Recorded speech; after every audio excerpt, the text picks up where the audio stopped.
Thank you very much, Mr. President. Ladies and gentlemen, good evening. Assalamu alaikum. Lovely to see you all here tonight. We are having a very entertaining night, are we not, with some very interesting things being said from the other side of the house tonight. Let me begin by saying, as a Muslim, as a representative of Islam, I would consider myself an ambassador for Islam, a believer in Islam, a follower of Islam and its Prophet. So in that capacity, let me begin by apologizing to Anne-Marie for the Bali bombings. I apologize for the role of my religion and me and my people, for the killing of Theo van Gogh, for 7/7. Yes, that was all of us. That was Islam, that was Muslims, that was the Quran.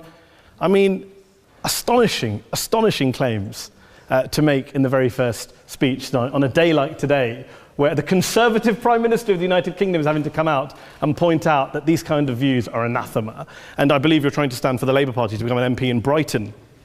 If you do, and you make these comments, I'm guessing you'll have the whip withdrawn from you, but then again, UKIP's on the rise, they'll take you, the BNP, they might have something to say about your views. This is what Mehdi Hasan always does. By the way, just on a factual point, since we heard a lot about the second speaker, about how backward we Muslims all are, on a factual point, you said that Islam was born in Saudi Arabia. Islam was born in 610 AD. Saudi Arabia was born in 1932 AD. So you were only 1,322 years off. Not bad? Not bad start there. Talking of maths, by the way, a man named Al-Khwarizmi was one of the greatest mathematicians of all time, a Muslim, worked in the golden age of Islam. He's the guy who came up with not just algebra, but algorithms. Without algorithms, you wouldn't have laptops. Without laptops, Daniel Johnson tonight wouldn't have been able to print out his speech in which he came to berate us Muslims for holding back the advance and intellectual achievements of the West, which all happened without any contribution from anyone else other than the Judeo-Christian people of Europe. In fact, Daniel David Levering, the author of the Pulitzer Prize-winning historian and author of The Golden Crucible, points out that there would be no Renaissance, there would be no Reformation in Europe without the role played by Ibn Sina and Ibn Rushd and some of the great Muslim theologians, philosophers, scientists in bringing Greek texts to Europe. As for this being our university, I will leave that to the imagination as to who is our and who is there. I studied here too. An astonishing set of speeches so far making this case tonight. A mixture of just cherry-picked quotes, facts and figures, self-serving, selective, a farrago of distortions, misrepresentations, misinterpretations, misquotations. Daniel talked about my article in the New Statesman, which got me a lot of flack, where I talked about the anti-Semitism that is prevalent in some parts of the Muslim community, which indeed it is. Of course, I didn't say in that piece that it was caused by the religion of Islam. In fact, modern anti-Semitism in the Middle East was imported from, finish the sentence, Judeo-Christian Europe, where I believe some certainly bad things happened to the Jewish people. In fact, Tom Friedman, Jewish-American columnist in the New York Times, told me in this very chamber last week that he believed, had Muslims been running Europe in the 1940s, 6 million extra Jews would still be alive today. So I'm not going to take lessons in anti-Semitism from someone who's here to defend the Judeo-Christian values of a continent that murdered 6 million Jews.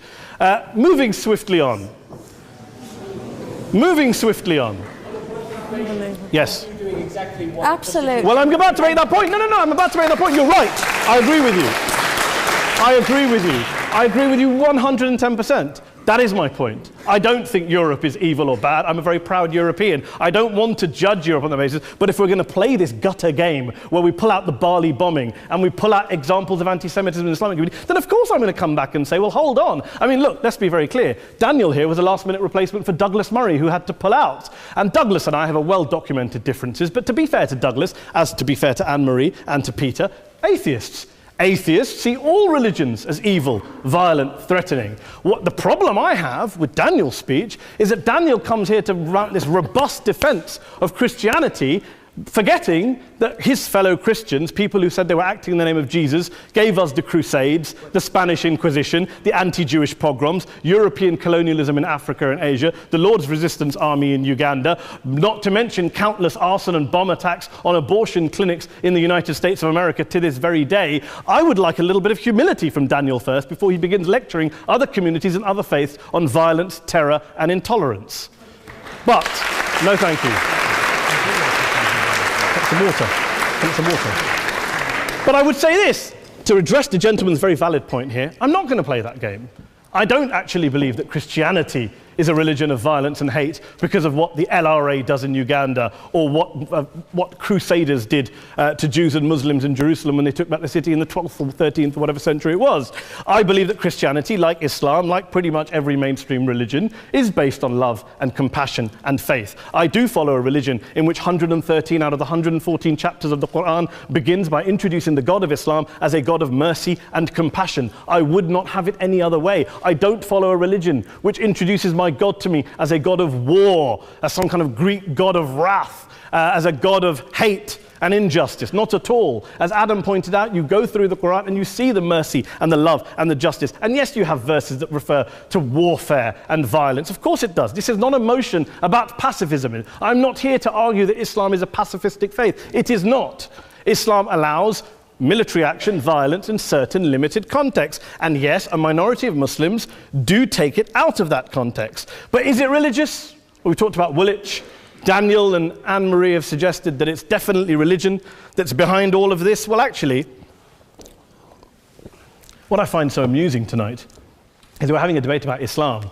And the opposition tonight have come forward. We have a graduate in law, a graduate in modern history, a graduate in chemistry.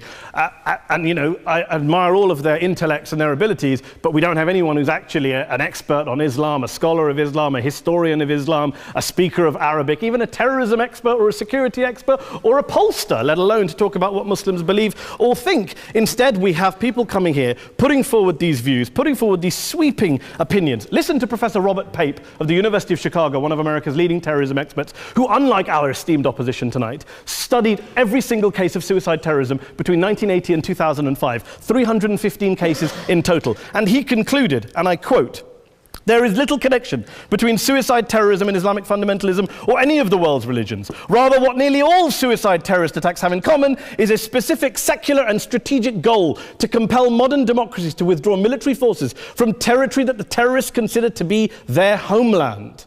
And the irony is, when we talk about terrorism, the irony is that the opposition and the Muslim terrorists, the Al-Qaeda types, actually have one thing in common, because they both believe that Islam is a warlike, violent religion. They both agree on that. They have everything in common. Osama bin Laden would be nodding along to everything he's heard tonight from the opposition side. He agrees with them.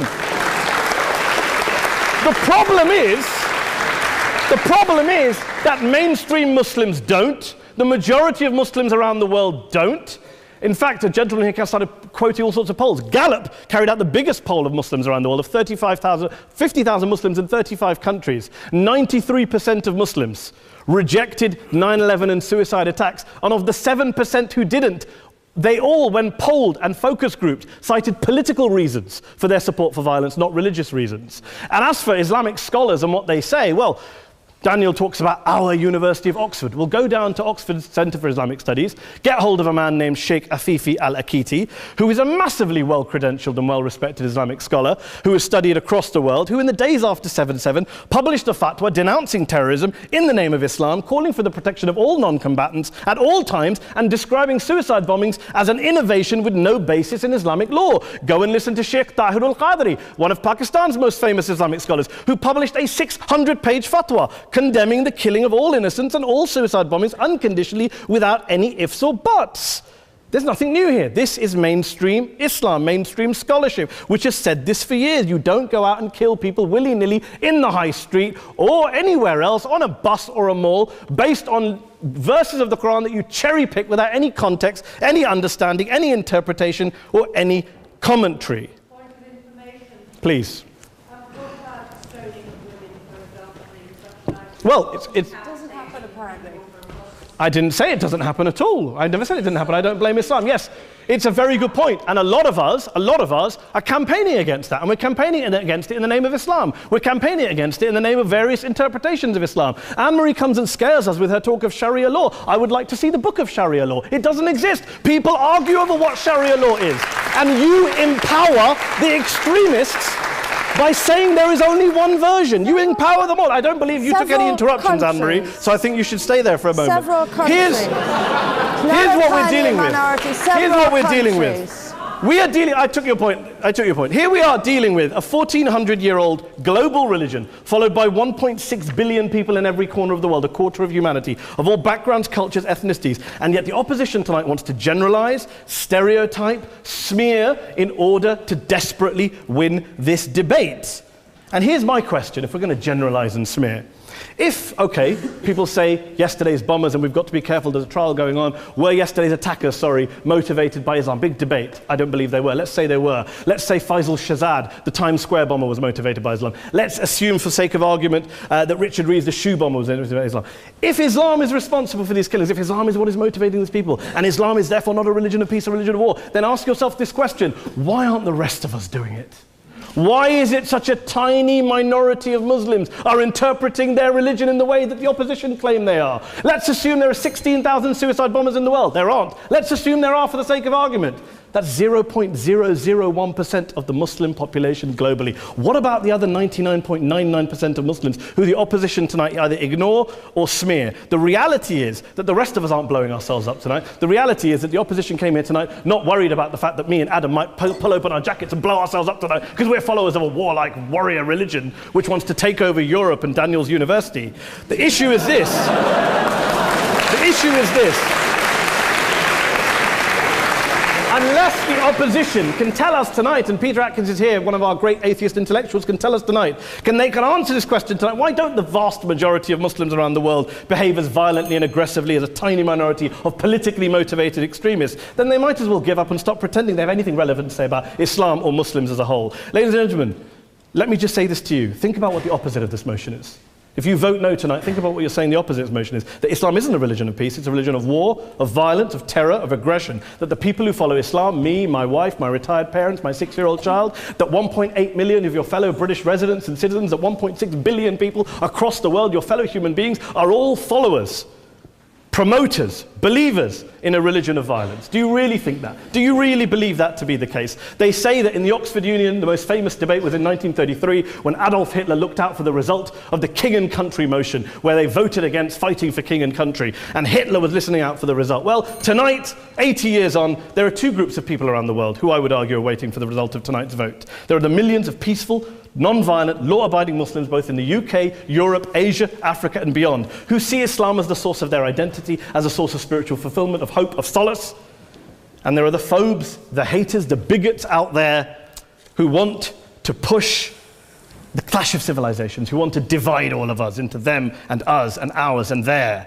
Ladies and gentlemen, I urge you all not to fuel the arguments of the phobes and bigots. Don't legitimize their divisions. Don't legitimize their hate. Trust those Muslims who you know, who you've met, who you hear, who don't believe in violence, who do want you to hear the peaceful message of the Quran as they believe it to be taught to the majority of Muslims, the Islam of peace and compassion and mercy, the Islam of the Quran, not of Al-Qaeda. Ladies and gentlemen, I beg to propose this motion to the House. I urge you to vote yes tonight. Thank you very much for your time.